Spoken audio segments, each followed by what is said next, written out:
Hi, this is MajinSweet, and welcome to episode 3 of the Lost Grace podcast. With me today is Spaghetti. Now, Spaghetti, I'm going to ask you the first question I ask every new guest. How did you get into From Software games? Hey, Majin. Great to be here. How did I get into From Software games? So, my first experience with From Software games was with a friend asking me if I've played Dark Souls 1. And I was like, never heard of it, dude. What's that all about? And then I remember vaguely trying Taurus Demon and quitting. This was in 2010, I want to say. And then the next summer, I said I want to try that game called Demon Souls. I think it's the same. Oh, interesting. So you went backwards. No. I went backwards. Time is weird. As you said on your Twitch stream a few weeks ago, time is nebulous, and that's very true. So this is what happened. I actually got the two dates mixed up. I played Demon Souls, returned it to GameStop. Years later, my friend asked me to play Dark Souls. Taurus Demon was interesting. Fast forward 4 years, I tried Dark Souls 2. Didn't get past Force of the Fallen Giants. Fast forward 4 years, I played Dark Souls 3 for the first time. So, to make it concise, I think what I'd have to say is I gave up in Demon Souls, I gave up in Dark Souls 1, I gave up in Dark Souls 2, and when I got into Twitch streaming, I really was in the right mental space finally in 2017 to complete my first Souls game. And what got me into it was a friend laughing at me dying in Undead Burg. When I played Demon Souls 3 years before that, I actually was not into it.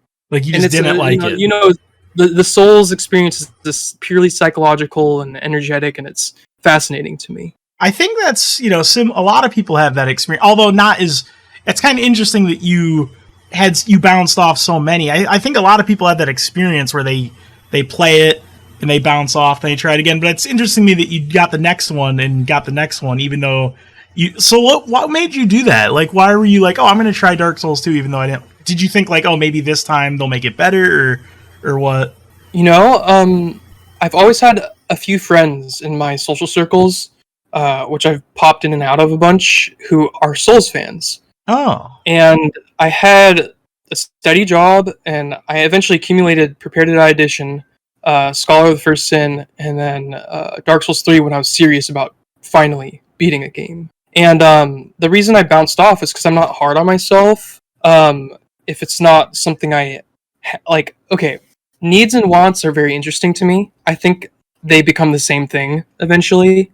And by the time I played Dark Souls 3, my needs and wants were starting to become the same fucking thing. I don't know if swearing is okay. You can blurb, but I really don't care. It's fine. I swear in scarcity. Yeah, I don't swear a lot. But anyway, so by the time I played Dark Souls 3, after giving up on the previous titles, I was like, my discipline in terms of like life skills and working and doing things that are not easy, I wanted my hobbies to be engaging finally. I was a Skyrim player before, and I was a Nintendo guy, and those games are still great. I downloaded Skyrim today, but I don't dislike them. But the thing is, by the time I finally beat Dark Souls 3, was the time in my life where I needed more mental stimulus. You want more resistance. Mental engagement, something to do. And what I didn't understand was going on with myself was that by the time I finally beat a Dark Souls game was where my focus was actually fully within myself, like the skill of focus. And I think what a lot of people do is when Dark Souls is a rage quit experience, they don't have focus as a vital part of their mind. And so that's why I just quit the games and didn't really care and didn't stick through them. I was like, I'm not enjoying this right now. Bye. Go play a different game. Let me go to work. Let me go hang out with people or whatever. So it's really interesting because I never had the rage quit experience. My rage quitting was just like, I'm not going to play right now. You just didn't have like a want for that drive. You're just like, I'm not enjoying this, so whatever. I'm just, I don't care.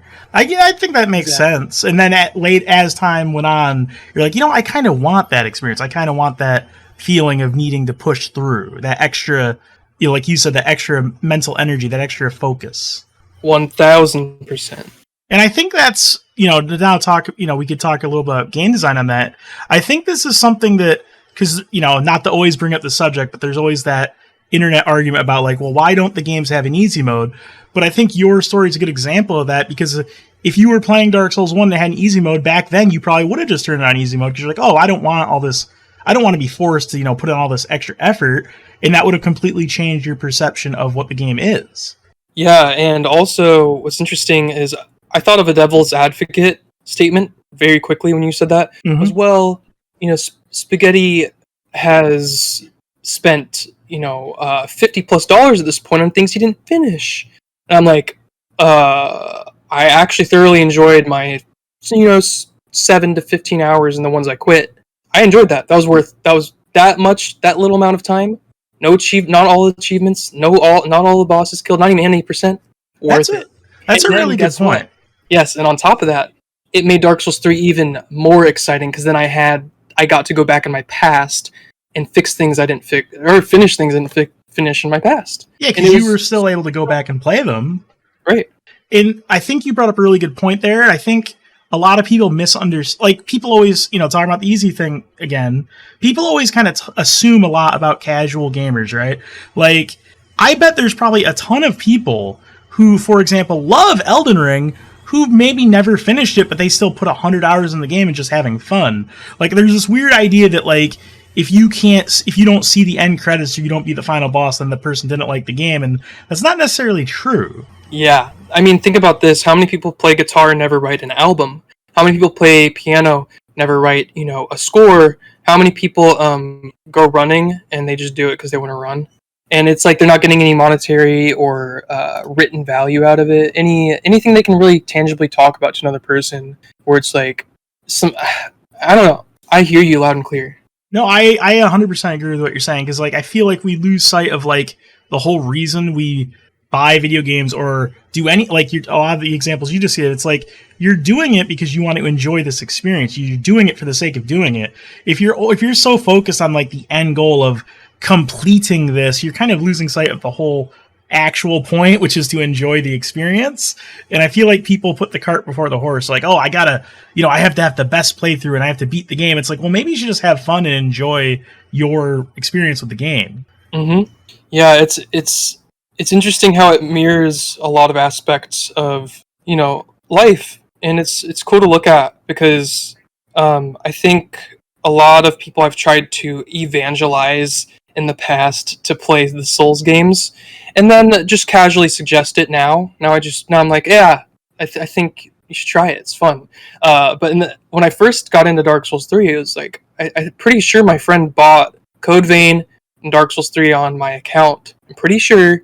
And because I like praised it so much. And I think I've heard other people have this experience. It's like this either awkward elephant in the room where the friend hated it and raged a little bit, and you influenced them in buying it.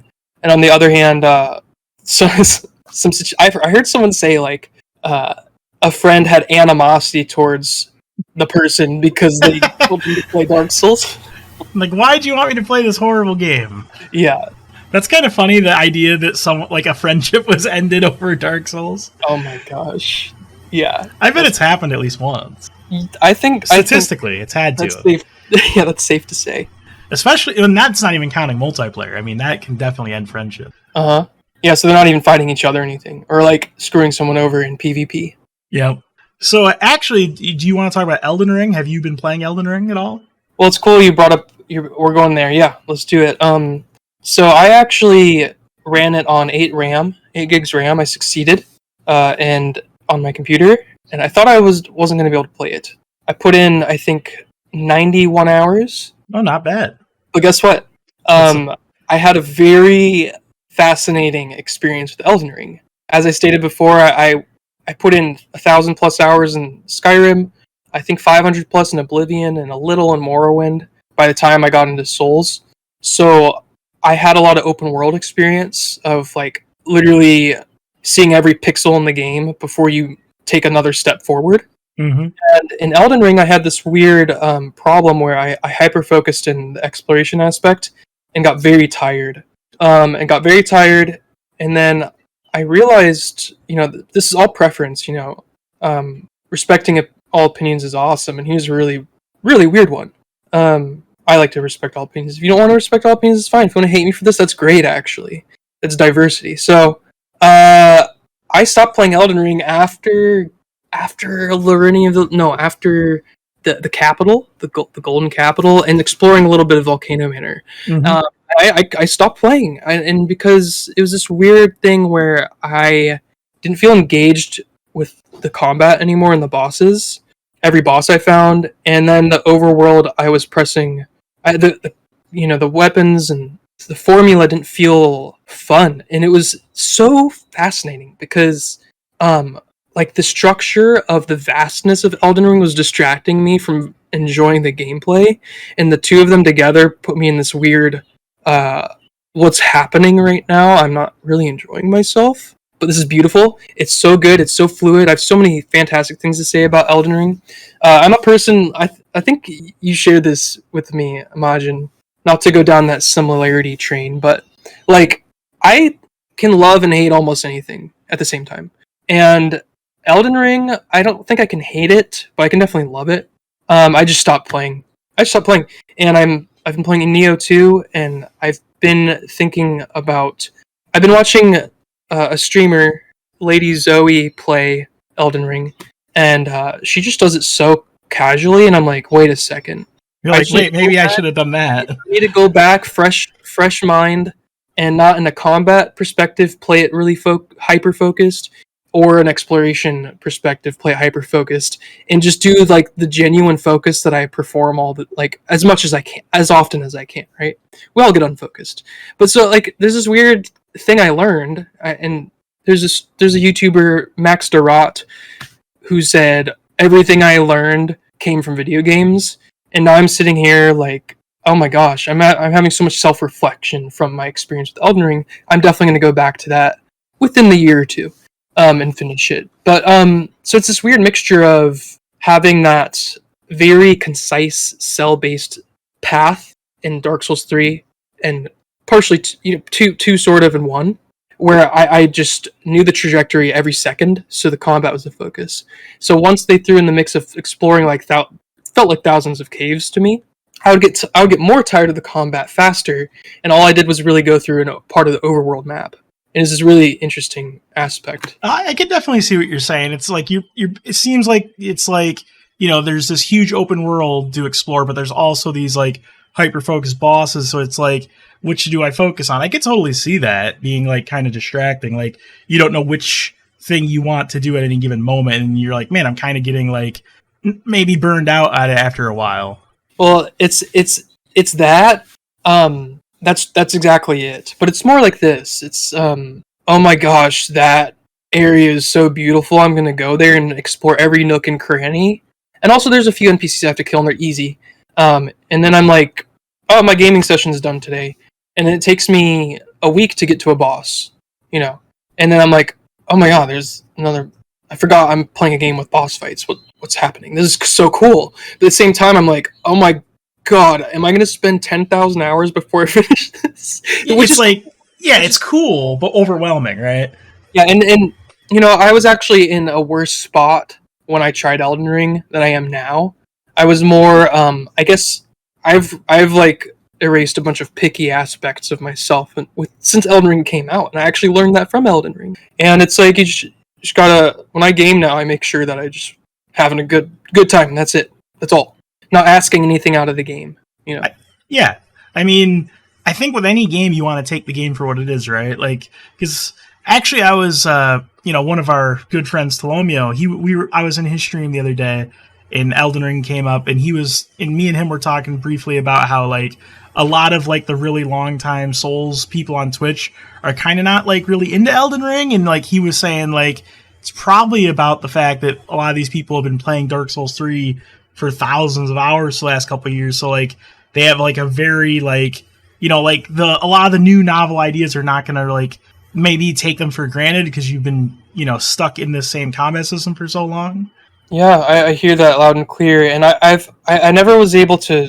I haven't fit in with any of the Elden Ring, like there's how everything ends up having 4 or 5 main opinions that are out there. I don't agree with any of them because I love the game and I just understand that I just couldn't get into it when I tried it, and I will get into it when I try it again, because I hear it when people explore like a giant portion of the map and pick up a few talismans that are less plus levels than the ones they have already and do the same thing.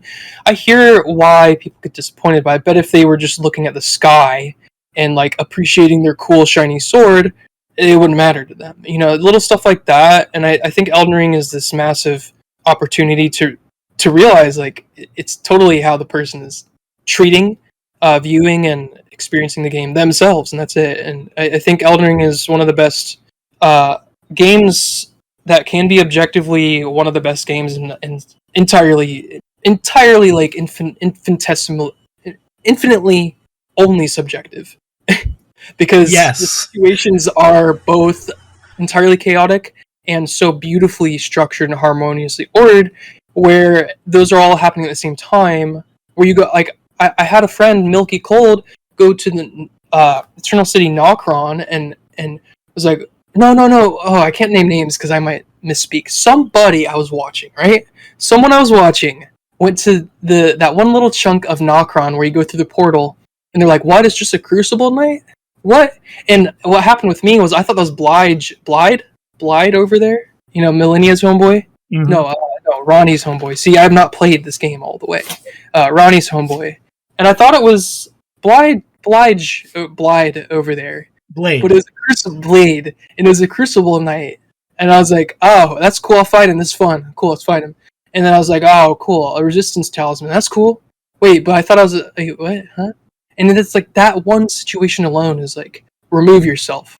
Remove yourself from the experience, but stay in the experience, and that's just something to learn, and Elden Ring teaches you that. Well, I think when you're like, a super fan of a certain thing, you can like get really hypercritical of like every individual component, right? Because I'm sure if like, in any game, if you isolate any individual component, you could like find a way to criticize it, right? Like if I played, I don't know, like let's say Sekiro, you could be like, oh, why is there a bull in before you go to the Divine Dragon? Well, that's dumb. It's like, yeah, but it's not that big a deal in the grand scheme of things, right? Like you have to think about the overall package. Yeah, you're onto something huge here, because an aspect that I haven't really, I don't need to have my preferences fulfilled externally ever, unless it's like really intimate to my life. But the thing is this, a lot of people keep calling it like a Souls game. They keep referencing Dark Souls 3 and Dark Souls 1 and Dark Souls 2, and even Sekiro. And a big YouTube video going around is like the most massive hyper criticism I've ever seen in my life about Elden Ring. It's like, why are you referencing all of a creator's works in regards to their new creation when they've literally started a new IP? And I'll go as far to even say, don't mix Dark Souls 1, 2, and 3 in terms of like placing value judgments on like the overall quality just because something's missing from the different sector of the series. So even within Dark Souls 1, 2, and 3, it's like, I don't understand the whole like Dark Souls 3 best, 1 is bad because it doesn't have this thing, or Dark Souls 2 best because blah blah blah. And it's like with Elden Ring, it's even more so to the point where I can have my criticisms and then and stop playing, but like not hate the game and still love it.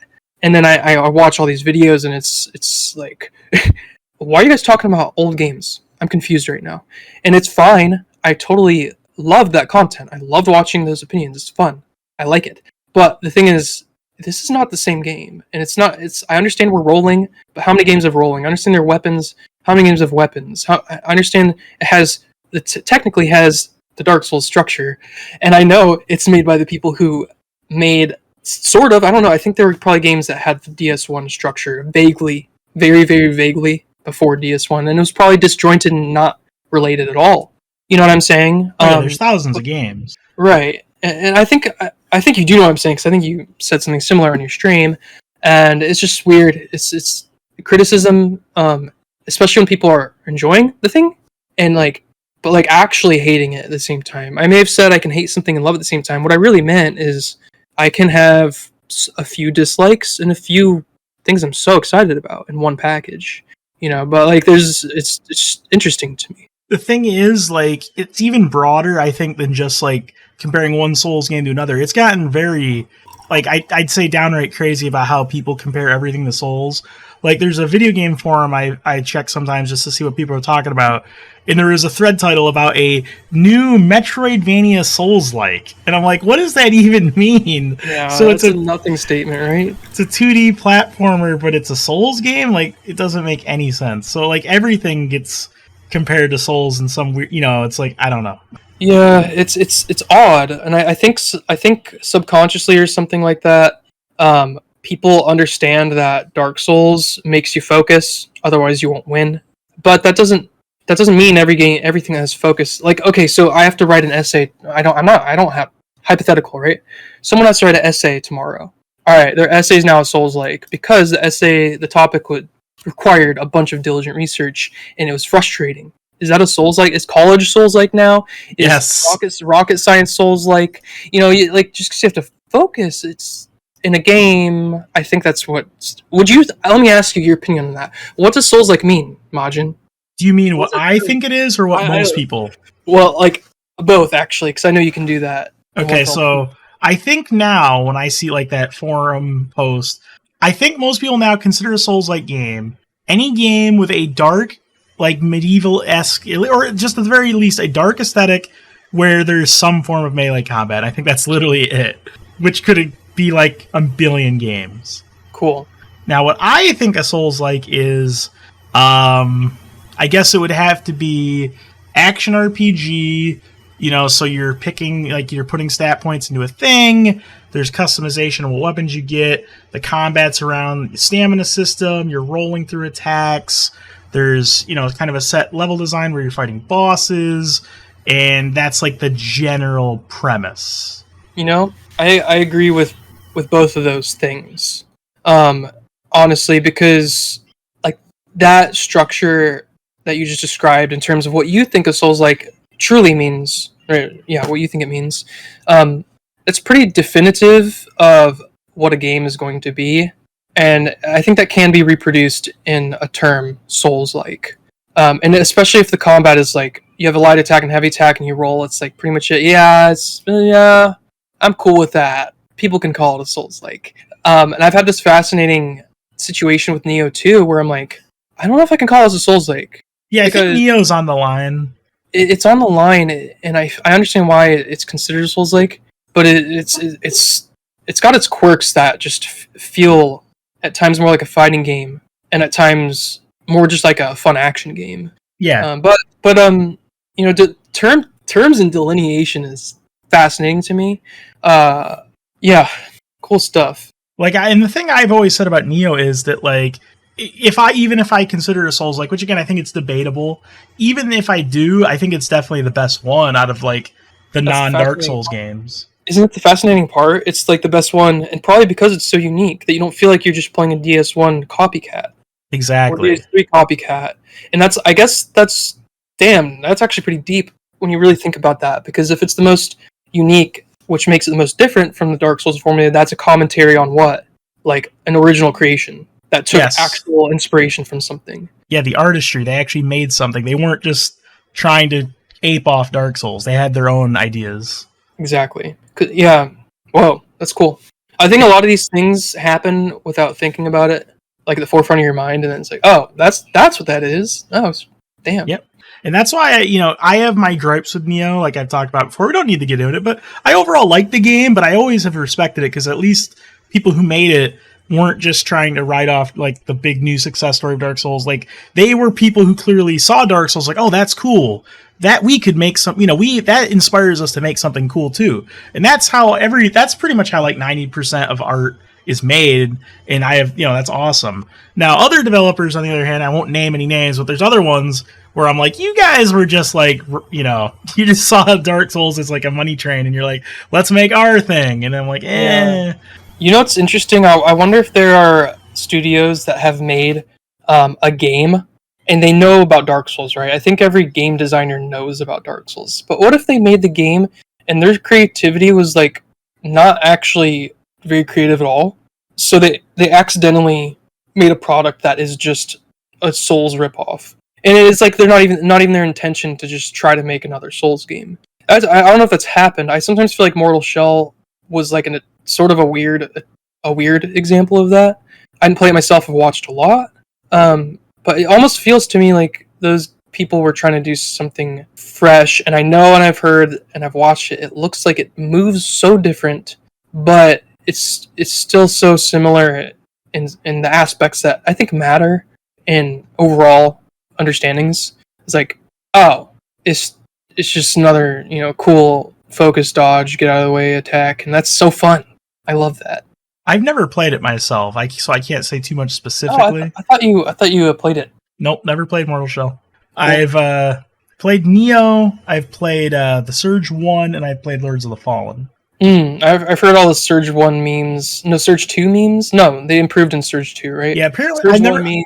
Yeah, I haven't played Surge 2, but I've been told it's a lot better than the first one. But I can't really say. Fun fact, I vividly remember when you had a hand camera and you were in Darkroot Garden in Elysial. And that was my first time coming to your stream. Why did I have a hand cam? I don't know. I used to, but I don't remember why. It was so funny. It's such a weird memory. And the funny thing is I think like that was the same day you raided me or something, or met me because of Everin, that guy Everin who did no roll stuff, does no roll stuff. And like I vividly remember that chain of events because I was doing Kestis on ONS, which took me like 2 weeks or something. Kestis Soul level 1, and tough. It's just really cool to think about that, and my experience with Souls, and like all my friends have made along the way. It's pretty cool stuff. Yeah, but I don't even remember how we met. It's been so long. Yeah, it was 2017, or it was like fresh after I beat DS3. I think I was just doing a Dark Souls 1 stream. Yeah, like you said. It was long ago. You had Grasscrest Shield, you ate a Green Blossom, you're doing no roll on Artorias. Wow, that was so long ago. Yeah, I've still yet to do a no roll. It's fun, you should try it. I've been thinking about it because I still appreciate DS1 a lot, and I've done a lot of DS1 Soul 1 challenges. I think DS3, honestly, I'll say from what I understand about no roll in that, it's a lot. I'm not going to say RNG, but it's a lot of attacks that are so precise to strafe out of the way, where I know it's inevitably like bunches and bunches of deaths and resets at bosses. And these days, my tolerance for that are sort of low if the evasive maneuvers aren't just like, I guess, response failure and not positioning only. Dark Souls 3 no roll is definitely a lot harder. I'll say that. It's a lot harder. Dark Souls 1 no roll is really not that bad. And doesn't seem much different. Not to sound crazy, but it's really not that bad. Like, the DLC is a pretty big jump in difficulty, but just like the base game is really not too bad. The base game, the only problem would seem to be 4 Kings if you have RTSR. Yeah, 4 Kings can be a problem. They also have an attack that's very, very hard to dodge. They have one attack in particular that's very hard to dodge.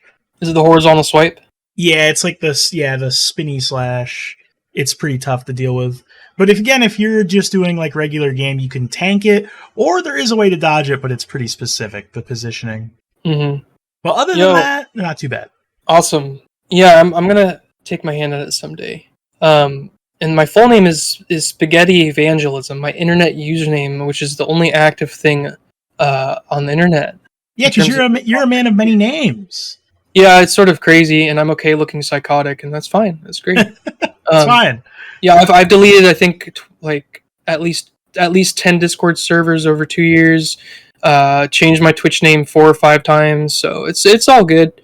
But it is what it is. I'm here now. And I don't think that's necessarily a bad thing. I mean, I think sometimes people get too attached to their like online identity because it's not really real, you know. Well, do you know what's funny about that? I actually think it's a skill. If people, I'll honestly say people like you, who keep their consistent screen name or whatever, and also don't have an identity attached to it, and they understand it's just their project, and it's what people call them and their project, and it's cool, you know. And I've had this weird thing where when I have like a life change thing, and I for some reason want the name to reflect something interesting to me, I'll just change it. And I finally found something that screams in my face, this is irrelevant. So I use that name, Spaghettievangelism. So that's the idea of the name. It's like telling people like this is just a stupid internet name. It doesn't mean anything. It started off because I was switching my name after work one day, and I was like, dude, just make something so ridiculous that you're gonna like it, and also not really care about it. And I recently discovered and realized very deeply and consciously how cheap and affordable pasta is, and how cheap and affordable marinara sauce is. And I've been eating that a lot. And I was like, if there's any dogma I'd ever create to print out flyers and go door to door, it'd be, hey, pasta's cheap. You'll probably save money if you eat pasta more often. So I made Spaghettievangelism as like sort of a funny personal commentary, which is now public. It's officially public from lostgrace.net. It's officially public, and people can understand the context behind this name, which I will very rarely explain to anyone. So now that's out. Now everyone knows. Yep. All right. So with that, I think we'll begin the wrap up. You have anything final? Anything you need to say before we go? Anything you want to plug? Yeah. Mainly, dude. Thank you for getting me to play Sekiro, because in 2020, I was really just trying to figure out how to just value something that's just not existing. Which is, I don't like being an existentialist. I hate that. I don't like a lot of existential thought, which becomes nihilism. The nihilistic existential thought. I was becoming that way, and I was like, oh my god, Lazulite Sacred Flame is fucking sick. I want to get that. Right? I want to get that on my game in the spinny move that makes the Lazulite Sacred Flame go all over the place and play Sekiro, and get over my really lame tendencies of quitting that game a year ago. And I was like, thank you, Majin. And guess what's my favorite game now? Sekiro. Yep. I am so happy that I could do that for you, because Sacred Flame is awesome, and more people need to know that. That's what I want to plug. You know that? That's all I want to plug. Can we'll just end this episode of the podcast by saying more people need to, well, I mean, a ton of people played it, but there's always more. Join the Sekiro cult. It's great. Let's embrace it. Join the Sekiro cult. Yes. Whatever. If you guys want to view it as a cult, okay. Actually, what I'll plug finally is I think having favorite things is totally great if you're not making them a sacred cow, as Majin has explained a billion trillion times in this past 2 weeks of Twitch broadcasting. That the sacred cow thing doesn't have to exist. You can have a favorite. Yeah, you can have a favorite thing, but also not act like it's, you can't criticize or it's perfect. You can have a favorite thing and also acknowledge its flaws. It's totally cool. So with that, this is episode 3 of the Lost Grace podcast. Goodbye, everybody. Later.